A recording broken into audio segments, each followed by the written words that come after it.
All right. This is Practicing Happy, number 5 or 6, or who knows. But we've got Brian and Dan here. I'm Brian. I'm Dan. Let's get started. So, Dan, you got a good topic for us? Yep. Today we're going to talk what we've shallowly dubbed the Facebook effect. So, a couple of weeks ago, Brian and I were kind of passing this back and forth after I experienced something on Facebook. I was scrolling through Facebook at work, and I was having a hard day, and I'm looking at kind of like what's going on my news feed, and I've got like a bunch of just different things happening, right? So a couple things grabbing my attention, like somebody's graduating from college, doing this.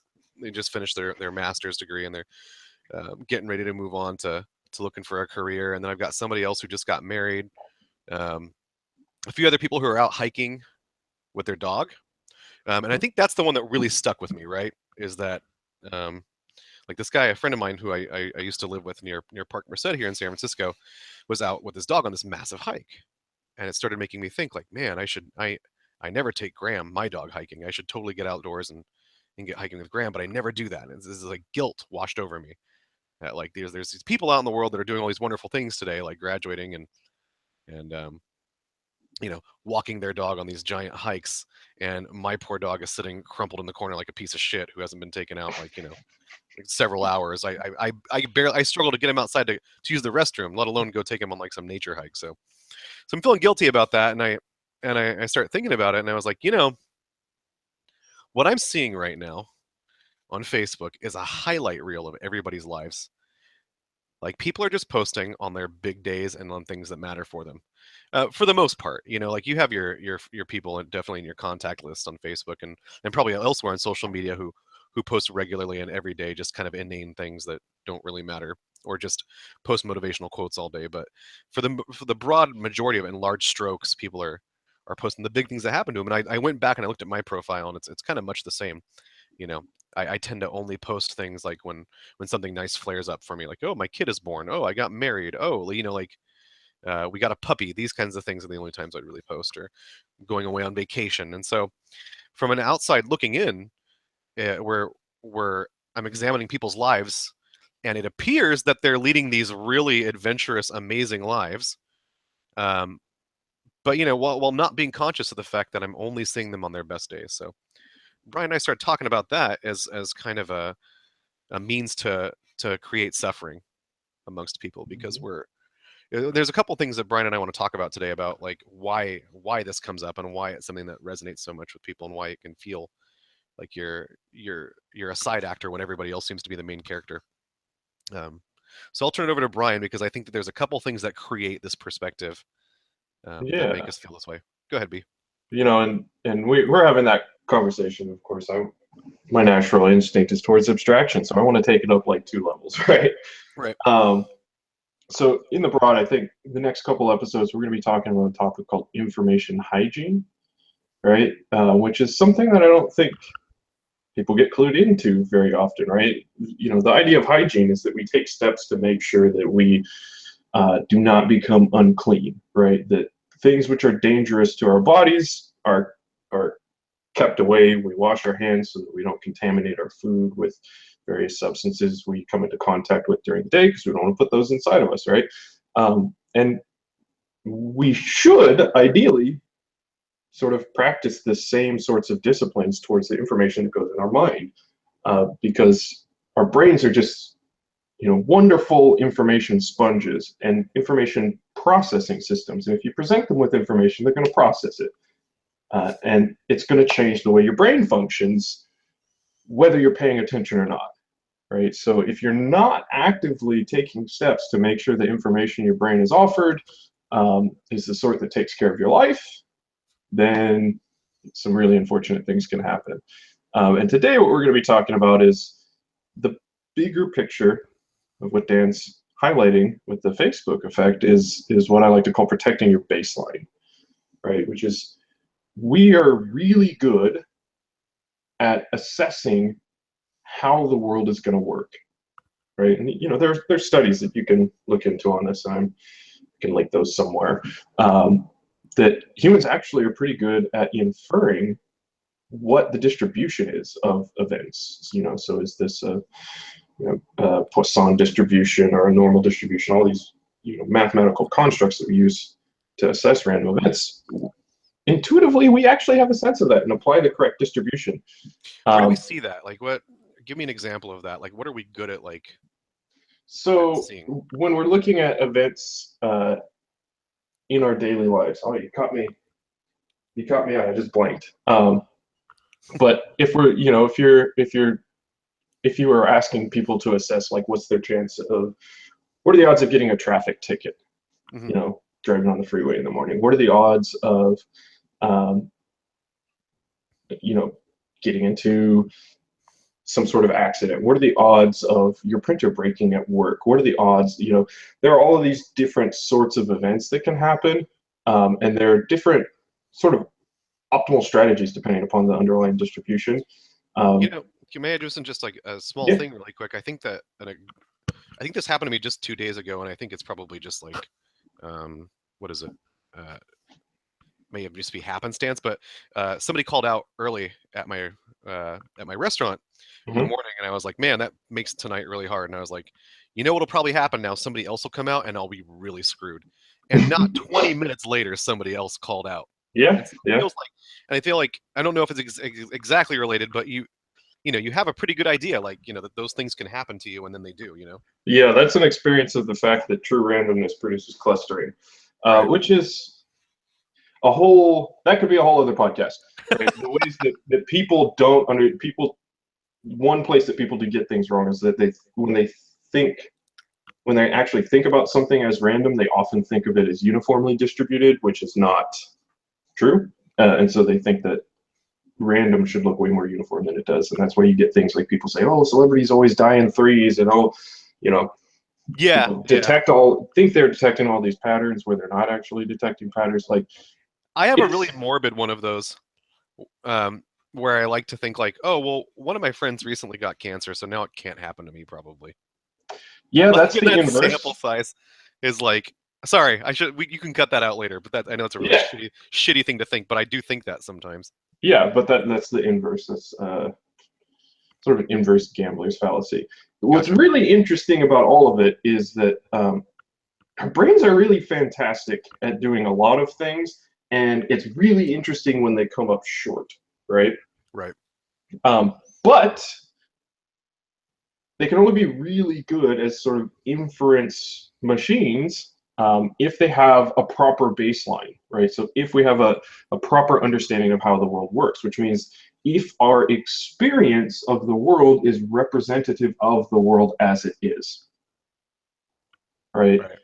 And in the old days, when our brain was evolving, it was almost impossible for that not to be true. Right. Right? As our species is evolving and actually facing the challenges of surviving as a human in our ancestral conditions, your experience was a pretty representative sample of the sort of stuff that could happen to human beings in the world, right? So events that were really rare occurrences for human beings were probably really rare in your past history, in your recollections, in just the stuff you're aware of, right? Right. And then we got mass media. So now it's possible to consume information about really rare events every single day. Yes. And your brain is not really all that good at making the distinction between events in my life and events in the world. Right. Right? Because those two things used to be perfectly synonymous under the conditions where your brain evolved, right? Like, the stuff you knew about was always the stuff of your life, right? It happened to you, it happened to your friends or family or some other member of your tribe, and that's basically it. Yeah. Right? And so now we're in a situation where we can get a really skewed baseline where things that are actually really, really improbable feel like they're happening all the time. Which is scary for a lot of people, I think. Yes, because there are a lot of really improbable but scary events in the world. And it's one of the basic asymmetries of how our brains work that things which feel threatening dominate our attention. Right. Right? If something can kill me, I got to pay attention now. Right? So if I'm plugged into an information stream that tells me about something that can kill me happening every single day, I'm going to stay plugged in. first and foremost, because I got to know about that. Yeah, you got to know when it's happening. Right? And my baseline is going to be that every time I go out there in the world, something that could kill me could happen. Right. And I think you were talking about an example with your mother and the police scanner, right? Oh, yeah. So when I was a young person, my mother watched a lot of Nancy Grace. If you're out there, Mom, sorry, but it's a good story. And we used to have these arguments pretty regularly. This is when I was about 16 or something, about media consumption, because I was already a cynical consumer of the news. And I just say these shows are terrible. They're just amping you up. They're distorting your view of reality, And I watched this unfold where a couple months after Fox News started to be on every night, there's the police scanners on the kitchen table now, and there's my mom chilling in the kitchen listening to this police scanner as if police responding to a call 5 miles away on the other side of our town of 300,000 people is somehow relevant to her life, right? And getting emotionally worked up and frightened about these events that could never impinge upon our well-being. Yeah. That happened to me in a more immediate sense with my mother, where, and again, hi to our mothers out there, but, like, it was always immediate for me. It wasn't like she would fall into some kind of thing. It was like, I heard about this on the news today, therefore today and tomorrow you're not going to do X or Z. Yeah. Like, one Halloween, you heard about razor blades being in the candy. That was every candy everywhere all over the country, as far as moms were concerned. When in fact, it may have never happened, or it may have only been one time. And And that plays into another part of information hygiene, right? Which is assessing the agendas of the people presenting you information. Right. Right? Because, if you actually look at the history of the news media, every 8 to 10 years, the media creates a story about runaway cars. Right? And I think in the 80s it was Audis. In the 90s it was like GMC trucks. In the 2000s it was Toyotas. Yeah. And it's like clockwork, right? And it's a slow news cycle, right? And in the 90s with the trucks, one of the major news networks got busted modifying a truck, like removing several safety features and then pretending as if they had discovered that this thing could actually happen, right? And a year later, 2 years later, it always comes out that they checked the logs. It didn't happen that way. And the reality is people are fallible, and people who are panicking very often hit the accelerator when they think they're hitting the brake. Right. That's just a thing that happens. It's unfortunate, and it's, we don't have to cast scorn on those people. A ton of people under the same situations would have made the same errors. Sure. Right. But, a lot of people then have their lives affected by the perception of danger that's created because people want eyeballs glued to screens to sell ads. Yeah. Right. And if you're scared of the thing that's on the TV screen and you have to know about when it's happening or when it's coming or what's going to happen to you, you're going to stay tuned and watch more of those ads. Mm-hmm.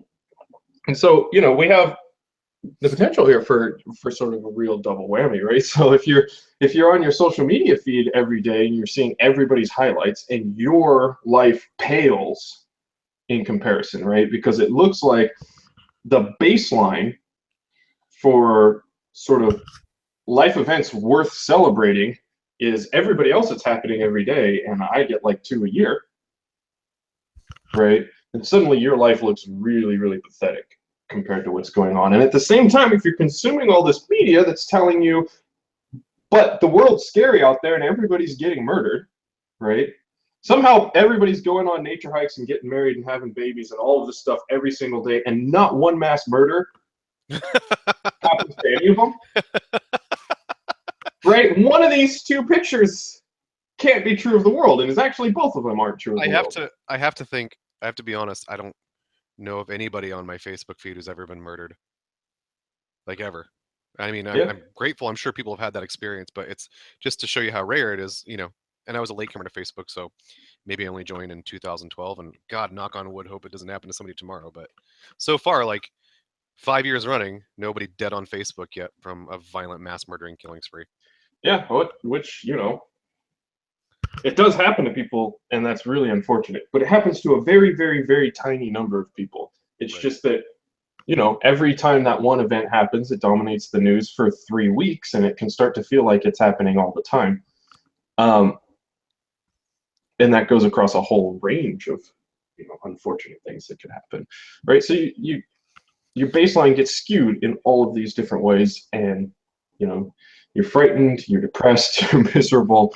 All of these unfortunate things can happen, and so you need to protect that baseline by making sure that you critically evaluate the media that you consume, and there's a whole other episode in how to do that. And then you actually make conscious decisions about your media consumption that takes into account these effects. Yeah, right? I have something I can point to with that too. For me, and I'm sure a lot of people who are listening to this, and a lot of our friends, Reddit is a big source of information for a lot of people at this point. Mm-hmm. And for me, I have 2 Reddit accounts. Like I have my Reddit account I sign into when I'm at home at night before I go to bed. That only has very few things on it.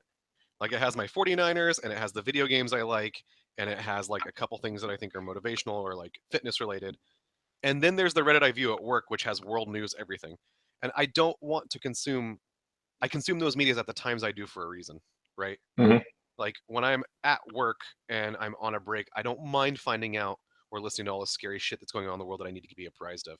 But at home, before I'm going to bed, when I'm trying to like chill out and relax into sleep, that's not the time for me to hear about, oh, Ebola's making a comeback and wherever, or, you know what I mean? Mm-hmm. The way that I manage that is I'm unsubscribed from all of those sorts of subreddits. Yeah. Right. I'm subscribed to like uplifting news, humans being bros, wholesome memes, right? And then all of my hobbies, a bunch of programming, a bunch of science and stuff like that, right? So that I can never accidentally discover any of the awful stuff that's happening in the world, right? So I actually have to seek it out.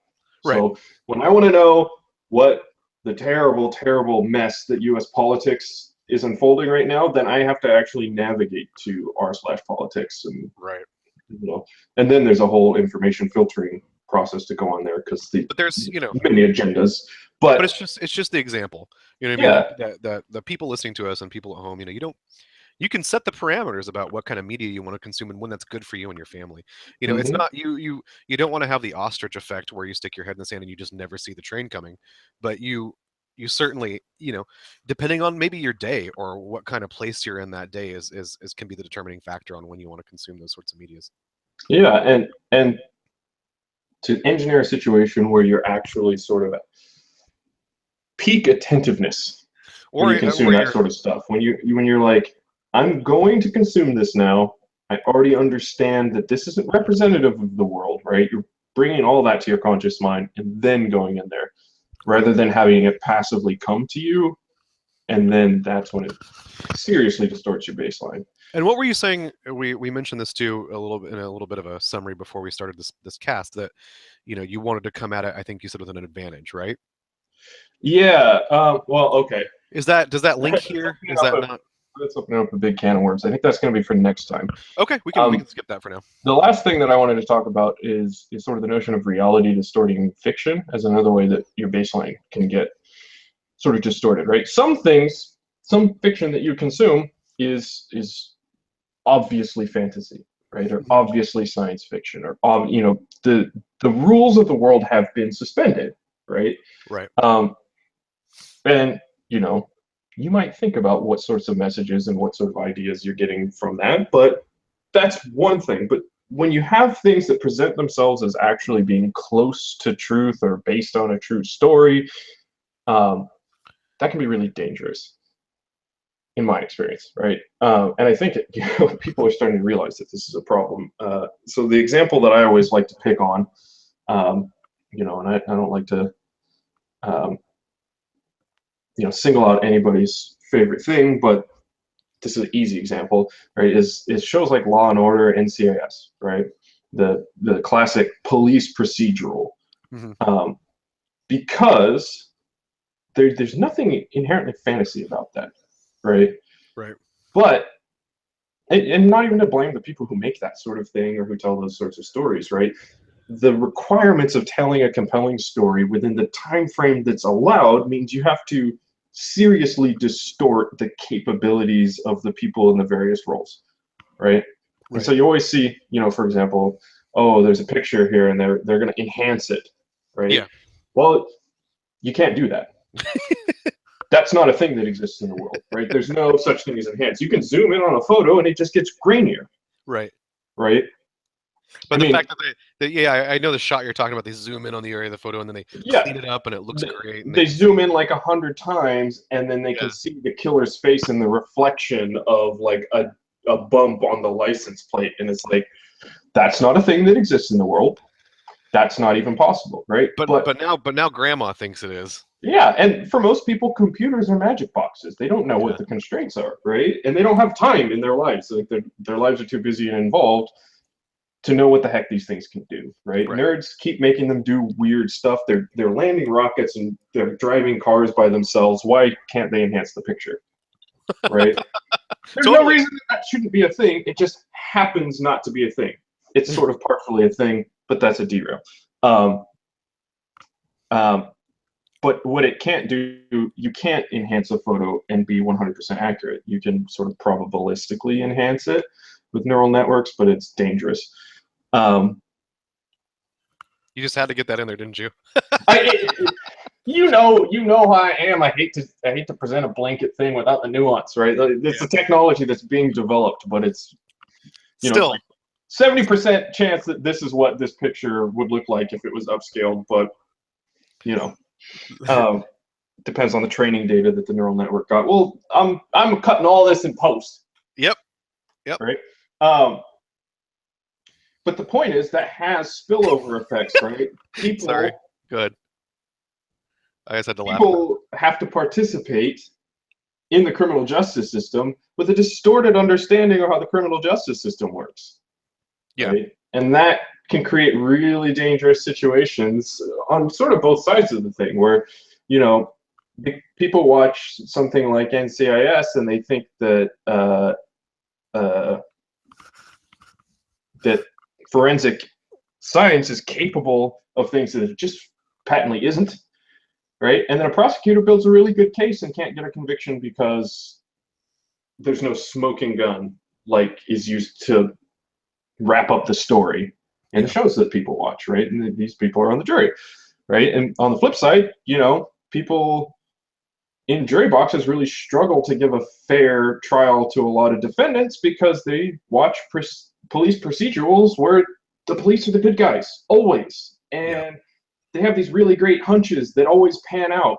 And they're really exceptionally good at their jobs. And they're really motivated by a sincere goodwill and desire to serve the public. And, a lot of those things are true for a lot of police officers in a lot of cases, but they're not always, which is why we need to look at the facts. Right. And that, that doesn't happen if people are distorting their baseline. So, I think that as it relates to happiness, I'd kind of like another example of that. I don't know if you can reach for one here or pull something out of your mind, but because, okay, you're gonna make me pick on rom-coms, aren't you? That's a dangerous thing, right? You're gonna make me pick on rom-coms. Yeah, totally, like people have completely distorted understandings of how relationships should work, right? Like Happily Ever After, completely underprepares just about everybody for marriage, right? Like relationships, long relationships are actually hard and require a lot of work and input, and you're not excited about them all of the time. He said, as a passive observer to this sort of thing. Well, I mean, as the guy who's been in several, I can tell you that that's true. It takes hard work and compromise, and you have to have very honest conversations with each other sometimes. And so and that's not what goes in the rom-com. You don't ever see that in the movies or in the shows or in No, you don't. It doesn't make exciting television to have two people who are under a lot of stress in their life try to work out their mutual dysfunctions together, right? And that's what a large part of actual genuine human companionship is about, right? Yeah. But that doesn't put that's another whole episode too, actually, right? Probably is talking about relationships and the expectations around them. But but that is, thank you for forcing us to have a useful example, right? That's an example of sort of reality distorting fiction, right? There's nothing inherently fantasy about the setting of those sorts of stories, Right. right? Um, and so that really, really sets people up Yeah, for. any movie starring J-Lo really is one of those types of settings where like you ought to be suspicious of this is not the way the real world works. Well, any movie ever, Yeah. as far as I can tell.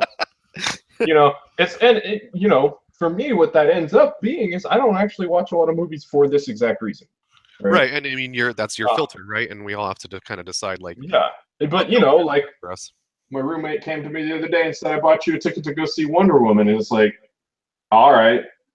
I don't think that my understanding of the outcomes of World War One are going to be seriously distorted towards believing that the Greek gods were a major influence. So sure, Yeah. right?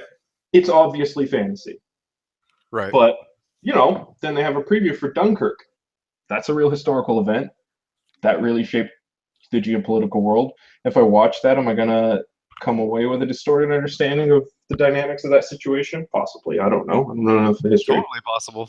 Right? So But I think it's all shades of gray, right? And you have to really reflect on what decision is right for you and sort of what, there's something between washing your hands 100 times a day and not eating meat that's dropped on the floor, yeah, right? Like there's somewhere in there that makes sense we for got to both of them. strike a happy medium of hygiene in that regard. There's somewhere between showering 8 times a day obsessively and not showering more than once in a month, right? For personal hygiene. Well, for information hygiene, everybody's got to strike their own balance as well. But it's important to think about the extremes so that we understand what our choices are and what I the agree, and I think ramifications that are. and I think that and I don't want to sit here and say Facebook is evil and that you shouldn't consume media in that form because I think that it connects a lot of people and it's a way to celebrate each other as long as you recognize that like you're celebrating the highlight reel with somebody. Mm-hmm.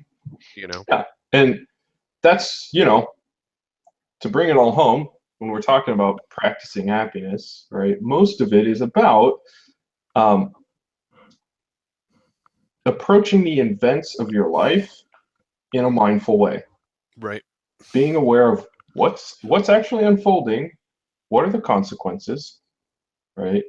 What are the realistic possibilities of this moment right here, uh, and acting on them in a way that supports your well-being, right? And that may mean if you have a far-flung family, that you spend a fair amount of time on Facebook keeping up with what's going on with them, with an understanding that you are missing the overwhelming majority of their life that isn't quite as exciting. Right. It's not quite as glamorous. Mm-hmm. But it can still, if you approach it mindfully like that, be a really effective tool to, uh, you know, keeping your connections closer with people you care about. So great, awesome, right? But just don't walk into it blindly and let it shape the way that you view the world without an understanding of what's possible there. Totally.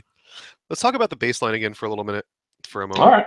right. And like you were saying that, what would you say is the best way to establish that baseline to like what would you put it against to like make sure that people have like the appropriate like constraints around what their expectations should be? Yeah, well, it's hard because I mean the real thing is get out there and experience the world, Right. right? And do so fearlessly. Like do start building into your life more activities that actually involve interacting with your fellow human beings face to face, right? Right. Being out in the world and engaged outside of just, work, school, home, right? Get out there, see what's going on, connect with communities.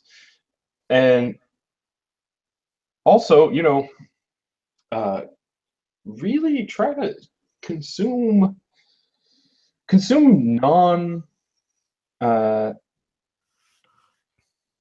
non-mass media. I don't know how to put it. Stop with the TV and the internet for a minute, right? Read the newspaper. I think it's also important to note that as baselines go, everybody moves at their own relative pace. And some people are further along in one area than they are in another area, and those things are not the same across all peoples.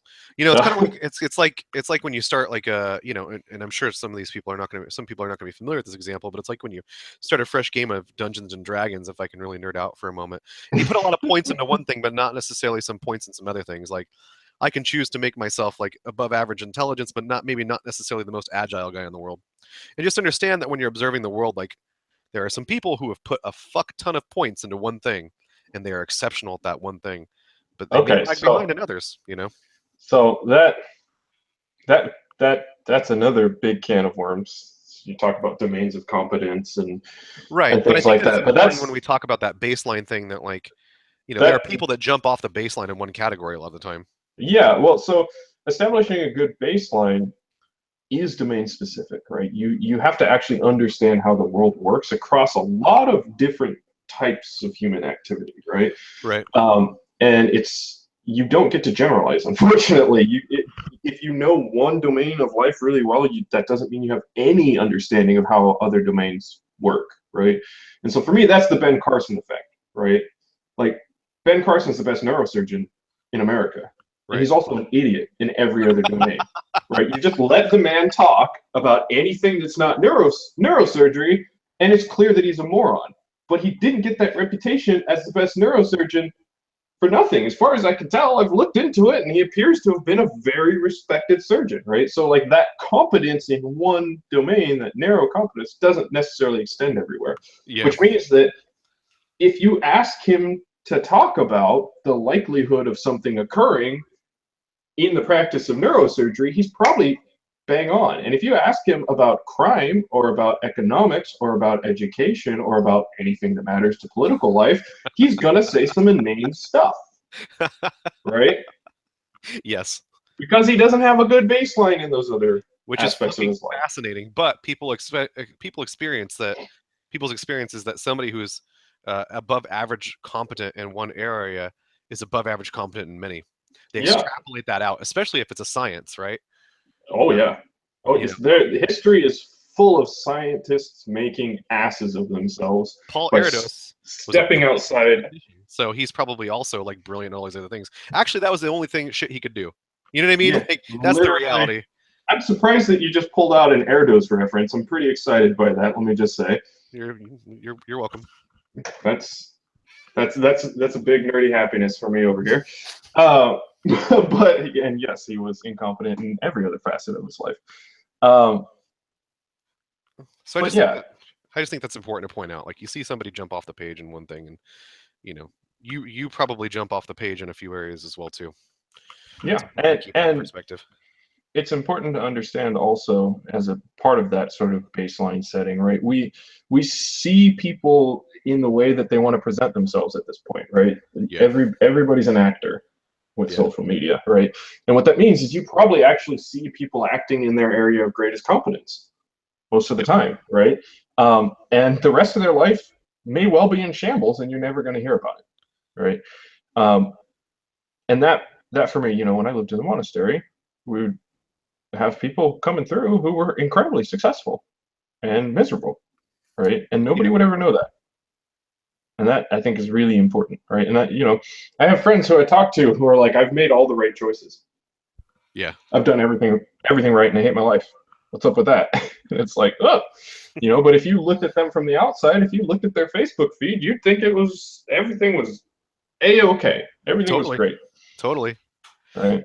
I like and I just want to put this into the episode just because I loved it so much earlier when you said it, but like the Picard scenario where like you can make all the right decisions and still lose. Yes. Like that's a thing.